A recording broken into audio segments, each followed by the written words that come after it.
시간에는 이제 지난 시간에 이어서 좀 디테일하게 육친을 살펴보도록 하겠습니다.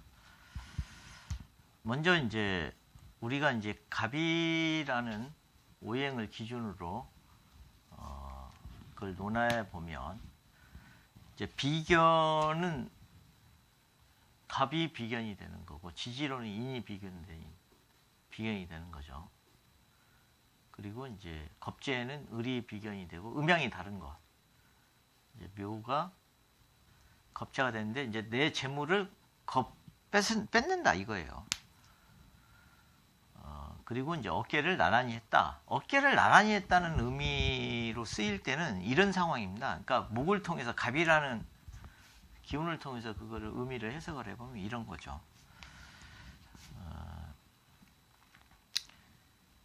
나무가 자랄 때요. 나무가 자랄 때 우리가 이제 속가 베어주기를 합니다. 나무를 기본적으로 키울 때. 그럼 속가 베어주기를 하면 어떤 효과가 있느냐? 나무들이 되게 반듯하게 잘 자라요. 그리고 빨리 커요. 그게 왜 그러냐면 나무를 이렇게 이제 키울 때 이렇게 경쟁자를 적당하게 이렇게 경쟁을 붙이잖아요. 그러면 1번과 2번은 혼자 자라는 나무예요. 혼자 자라는 나무는 이렇게 자랍니다. 정이품 소나무 있죠. 그죠? 가지가 늘어져 가지고 축 쳐져서 여기다가 뭐 받침대도 받쳐주고 막 이러잖아요. 그러니까 완전히 뚱뚱하게 커요. 왜 이렇게 크느냐? 내가 경쟁을 하면서 클 필요가 없어서 뚱뚱하게 커요. 햇볕을 다 차지하고 느긋하게. 그런데 일정하게 그를 유지하면서 경쟁자를 붙여놓으면 얘가 빨리 크지 않으면, 빨리 키가 크지 않으면 나중에 얘한테 쳐집니다. 얘한테.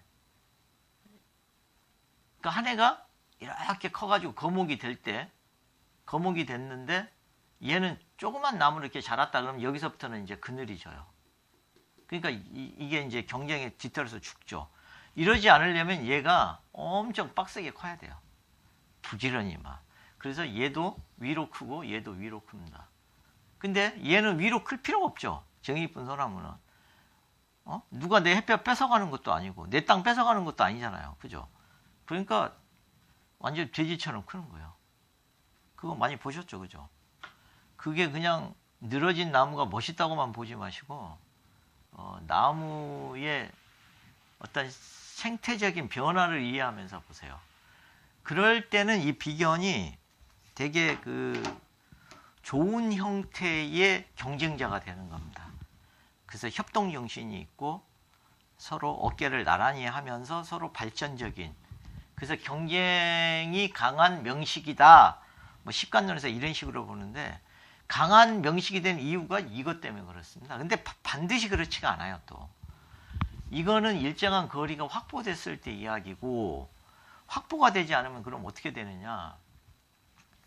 얘들이 서로 이제 빽빽하게 자란다 쳐요.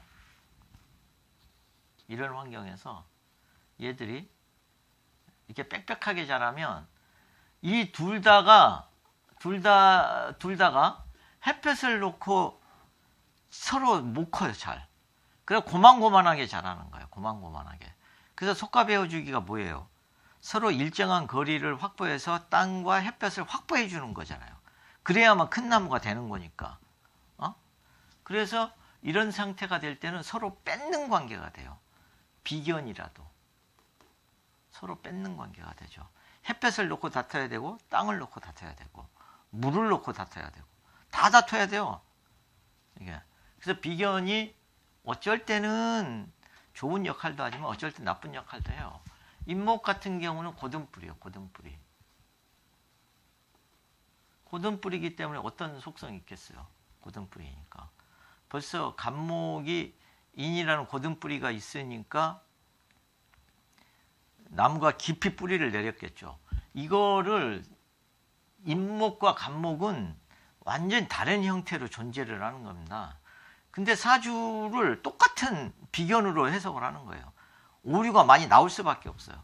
그렇게 풀면 사주 틀립니다. 근데 대부분의 사람들이 그렇게 인식을 하죠. 그렇기 때문에 자연 명리를 이제 강조를 하는 이유가 그거죠.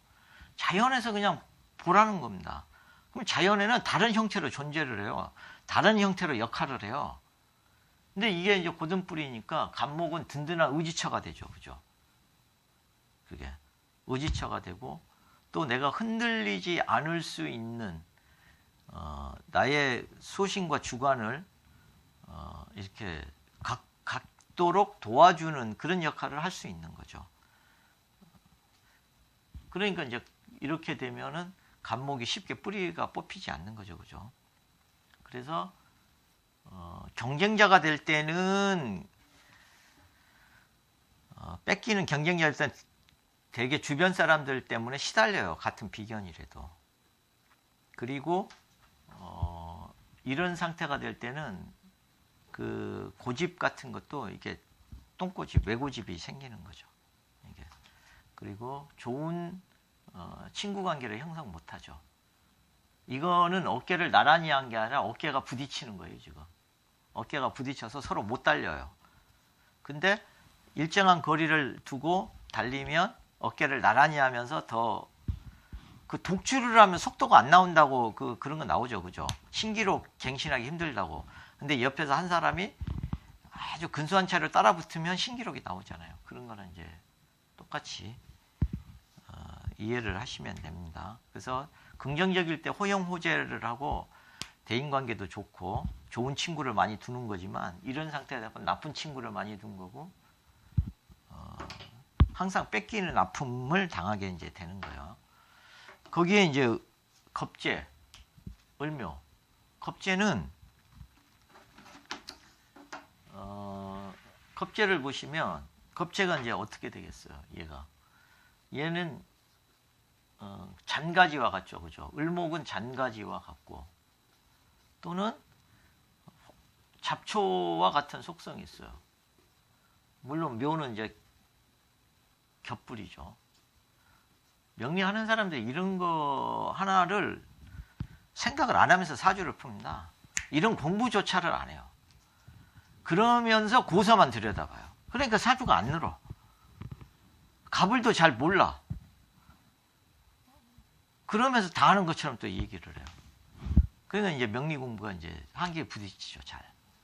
그러면 얘가 정제가 뭐라고 그랬어요? 이게 기토가 정제라고 그랬죠, 그죠? 이게 기토가. 그러니까 내가 정당하게 뿌리를 내리고 내가 자랄 수 있는 땅을 이 을목이라는 잡초가 와서 이 밭을 훼손하는 거죠. 잡초밭으로 만드니까.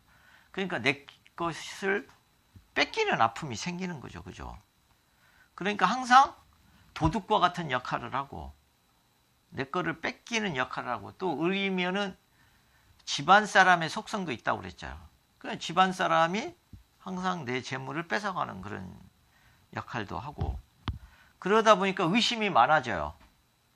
누가 나한테 이게 을이니까 이제 등락의 갑을 잘하니까 나한테 살살거리면서 잘 꼬리치면서 이제 오는 사람이죠. 그런 사람은 또 항상 의심의 눈초리로 보는 거예요. 그 다음에 이제 금전 거래를 하면 당연히 을한테 길을 뺏기는 양상들이 많이 생기겠죠, 그죠? 그런 속성도 있어요. 근데 또 겁재가 좋은 속성은 뭐냐? 좋은 속성은 이게 잔가지와 겹뿌리 같은 역할을 한다고 그랬잖아요, 그죠? 간목한테는. 그러니까 여간에서 저 나무가 잘 쓰러지질 않습니다. 왜냐하면 겹뿌리가 있으면 여러 군데 그 힘의 분산이 이루어졌기 때문에 잘 쓰러지질 않아요. 또 바위가 있으면 그 바위에 부착을 잘하죠. 그죠? 그러니까 요거는 시야가 좀 좁아요. 요 고등뿌리만 갖고 있으면 위로 클 줄만 하고 강직하게만 행동을 하고 강직하게 역할만 하는데 이게 묘가 있으면 겹뿌리가 있으니까 자기 주변 반경 바운더리를 넓게 봐요.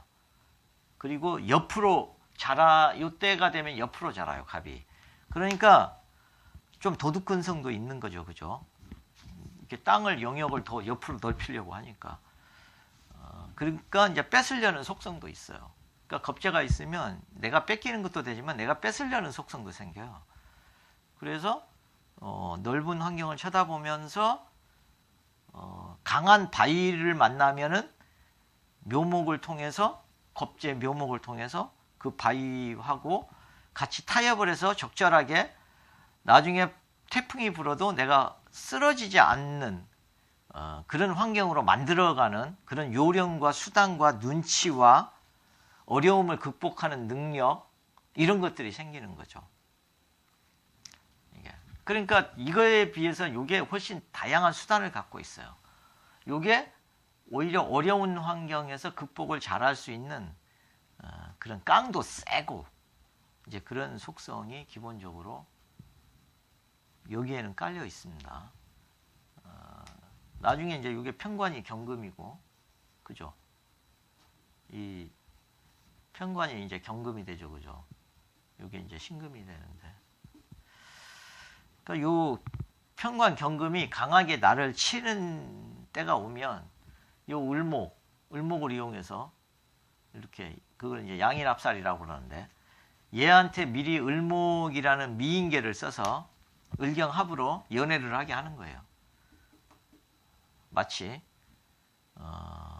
그 어떤 로비를 할 때 이렇게 술집에 데려가서 그 로비도 하잖아요, 그죠? 그런 것처럼 여자를 활용을 해서 자기 주변에 있는 겁재 여자를 활용을 해서 여기다가 딱 갖다 붙이면 그 다음에는 이렇게 합을 하면 요 경금이 굉장히 소프트해져요. 부드러워 가지고 간목을 세게 안 쳐요. 이제 그런 요령 수단도 부릴 수 있는 게 이 겁재의 속성이 있습니다. 그러니까 눈치가 빨라요. 원래 겁재 있는 사람들이. 왜냐하면 뺏기지 않으려면 눈치가 빨라야 되고 그 다음에 어려운 환경에서 내가 생존을 하려면 지형지물을 잘 활용을 해야 되고 주변을 잘 살펴야죠. 내 편이 누군가, 나를 지켜줄 사람이 누군가 이거를 한눈에 읽어야 되는 거죠. 그죠? 그런 이제 속성이 있고 그 다음에 이 식신과 이제 상관을 볼 건데요. 먼저 이제 식신은 병과 지지로는 사, 상관은 정과 오. 그러면 이 식신이라는 게 뭐냐? 식신은 말 그대로 식복이 있는 거나 이제 같은 거예요. 장수할 수 있게 해주는 그런 의미를 담고 있어요. 그러니까 나를 편안하게 하고 건강을 지켜주고 먹을 복이 있게 해주고. 근데 그거가 왜 그렇게 그런 의미가 되었느냐? 요 강한 편관으로부터 나를 식신이라는 글자가 이렇게 지켜주기 때문에 화극금을 통해서 그렇기 때문에 그런 속성을 갖게 됐다고 그랬잖아요. 이게 그러면 이제 여기 같은 환대 간목을 설하는 기운이면서 지금 목이 꽃을 피운 거죠, 그죠? 못을 피웠는데 식신은 꽃을 아름답게 제대로 피운 거예요. 그러니까 갑이 병을 보면 식신이죠, 그죠? 을이 정을 보는 것도 식신이죠. 그러니까 큰 나무가 크게 꽃을 피운 거고, 작은 나무가 작게 꽃을 피운 거고, 큰 나무는 생존하는데 많은 햇볕이 필요하고, 을목은 많은 햇볕이 없어도 광합성 작용을 얘는 많이 할 필요가 없겠죠. 얘는 많이 해야 되고. 그러니까 햇볕 필요한 양도 다르겠죠, 그죠? 그러면 이제 그 다음 시간에 또 이어서 식상을 하고 그 다음에 이제 정편제도 같이 들어가서 이게 목들의 관계를 통해서 식신의 속성과 상관의 속성을 알아보도록 하겠습니다.